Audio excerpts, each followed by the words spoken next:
911, what's the emergency? I said as I answered the phone. There's a bat in my house. A loud scream came over the speaker. Send someone to come and get it. All right, ma'am.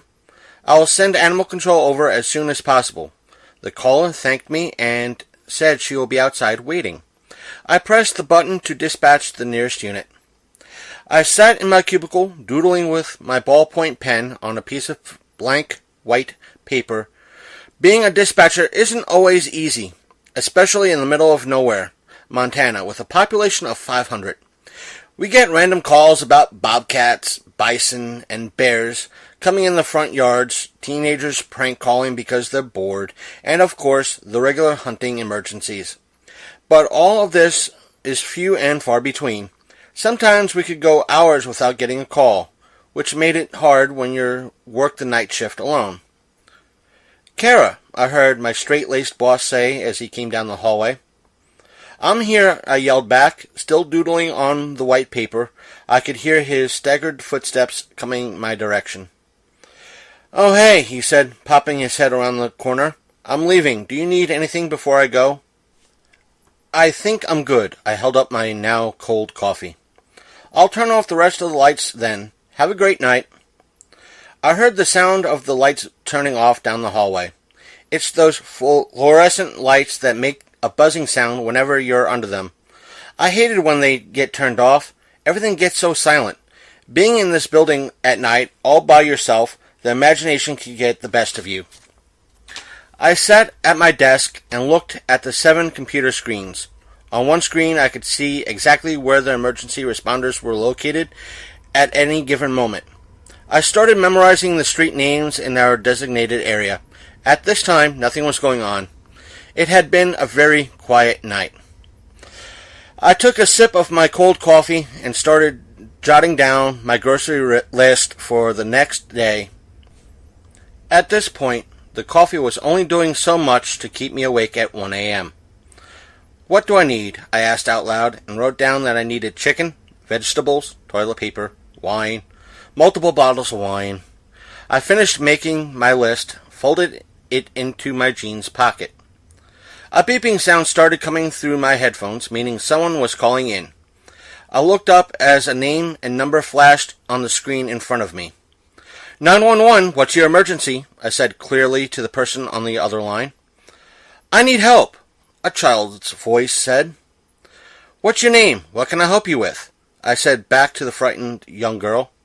I need help, she said again. I replied, I can't help you unless you tell me what's wrong. And then the line went dead. I immediately dialed the number back, but there was no dial tone, and it wouldn't reconnect. I decided to call one of the responding officers to check it out. Jenkins, I need you to respond to 5689 Hickory Valley Road. There could be a possible Vic.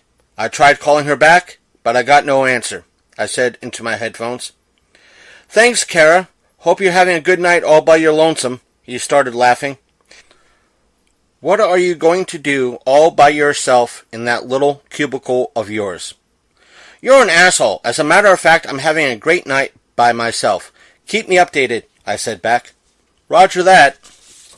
I sat back in my chair, looked at the right-hand screen. A red dot started moving slowly toward the area where the young girl called from. I watched as it got closer and closer. Then the dot just stopped. This is usually meant the responding officer got to the location or close to it.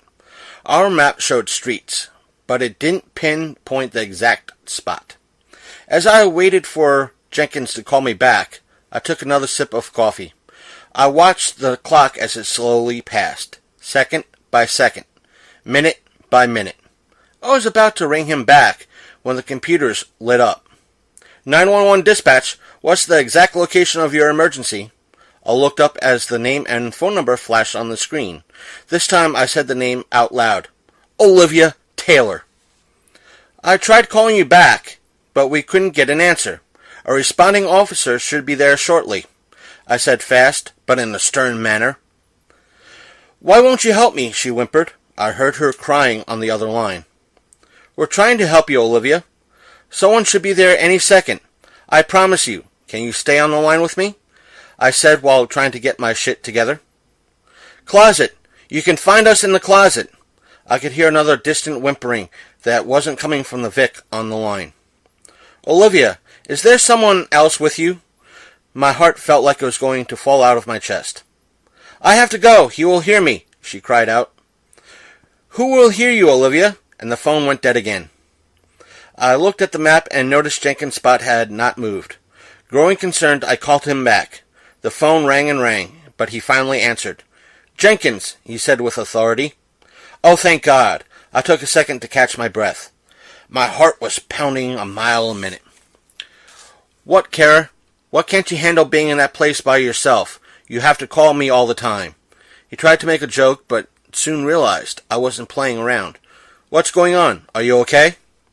I got another call from the Vic. What's your ETA? I closed my eyes and tried to stay calm. This is part of the job requirement. Waiting for backup. This place is out of the middle of nowhere. There is only a path through the woods that the cruiser can't fit through. We have to go on foot.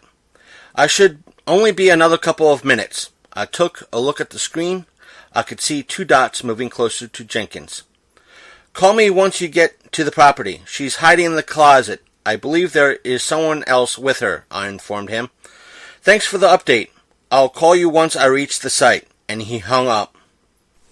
I had to take a moment to decompress. I walked down the long hallway to the bathroom. As I turned on the light, it flickered to the sound of my heartbeat. The familiar buzzing sound calmed me as I splashed cold water on my face. I could tell my color had changed as I looked in the mirror. The normal tan hue was now pale white, and my pupils were dilated. It's going to be okay. It's going to be okay, I reassured my reflection. As I walked out of the restroom, I could hear a beeping sound coming from my headphones again. I ran to my cubicle, thinking it was Jenkins giving me an update. But as I saw the name on the screen, my stomach immediately dropped. Olivia, I know this is you. Are you okay? I looked at the screen with the map. The officers are on their way. They should be there in less than a minute. There was no response. Are you there? Can you hear me, Olivia? A whimper came over the other line. It's too late, she finally said. He's in the room. He heard me. Who's in the room with you? Please tell me so I can let the officers know. I took a deep breath, determined to stay calm. He has a gun. I heard the door open as a loud scream came over the line. I could hear 2 loud rounds of popping and silence. Shit! Shit! Shit! I screamed out loud. I knew what this meant. Tears started rolling down my face. The screen started lighting up again. This time, the name and Carlos Jenkins. I took a deep breath as I answered it. The Vic just called again. Could have a DOA, Jenkins. You took too much fucking time, I yelled into the phone. How has anyone been calling you, Kara? He said, confused. Don't play this game with me right now. Have you reached the destination or not? I looked at the screen in front of me. We reached the cabin about a mile off the main road. I hate to tell you this, but everyone is gone. There was silence on his end. Shit! I rubbed my face. The skin began to get hot from anger. But I don't understand how anybody could have called you tonight. I looked up from my desk, confused. What do you mean? We found 3 sets of skeletal remains. One was a male adult, presumed to be the father, and 2 young girls. The remains have yet to be at least 12 months old. My chest got tight, and the room started spinning. I was about to pass out. The weird thing is, Jenkins started to say, we found the 2 female skeletons in the closet, but one had a cordless phone in her hand, trying to get help, I guess. And that was the creepypasta known as the Dispatcher. It was written by one Nicole L. I do not give the full last names out on this program, and as you know, we do tend to read creepypastas every now and again. We don't read them well, but we do read them, and please check out our previous creepypastas that we have done in the past. We have had a decent reception to the creepypastas, including one particular writer a couple of months ago, if you've been keeping track of this program, writing to us through Twitter, thanking us for reading their creepypasta. I guess a lot of people do not have a chance to read it or able to read creepypastas in the past, or due to one reason or another cannot read it. So we tend to provide the service in one shape or form.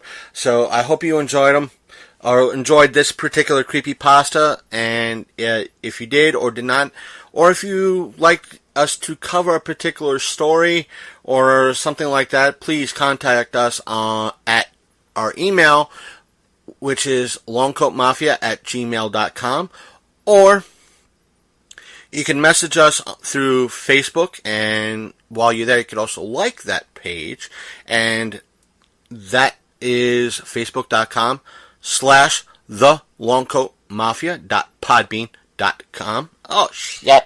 What did I say, folks? I'm sorry. It's hot.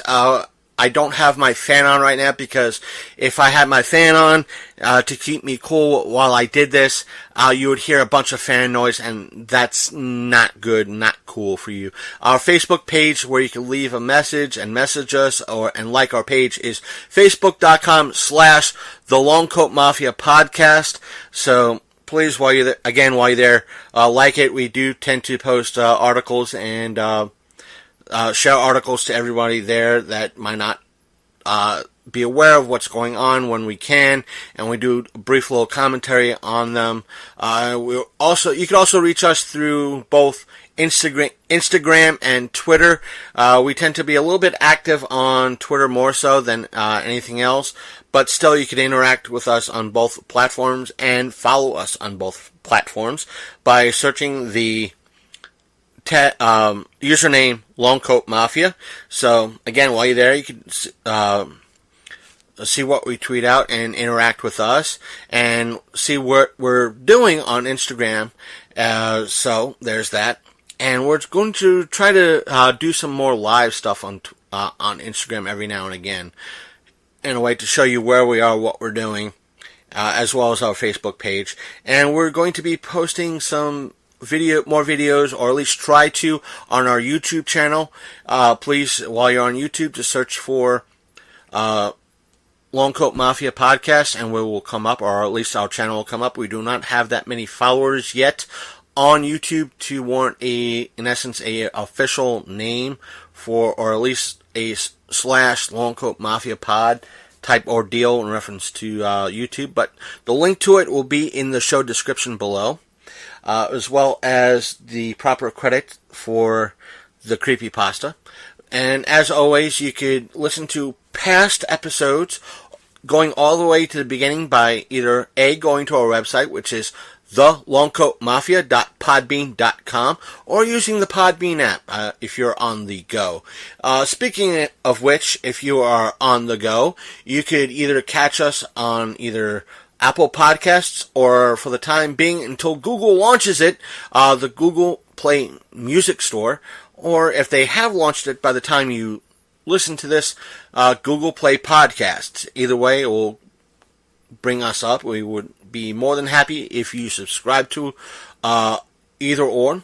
But I do recommend using the Podbean app, because I do hear on occasion Apple and Google Play tend not to refresh that often, or there has been problems in the past. So the Google Play Music app is free to use, free to sign up, and free to follow us there. So it's completely free, and I do recommend it, and you will be able to get the current episodes immediately as they're dropped. And let's see, what else do I have to share? Loads of things coming up over the next couple of months, and I will share a few of those with you, either through video, Facebook, or some of our social media.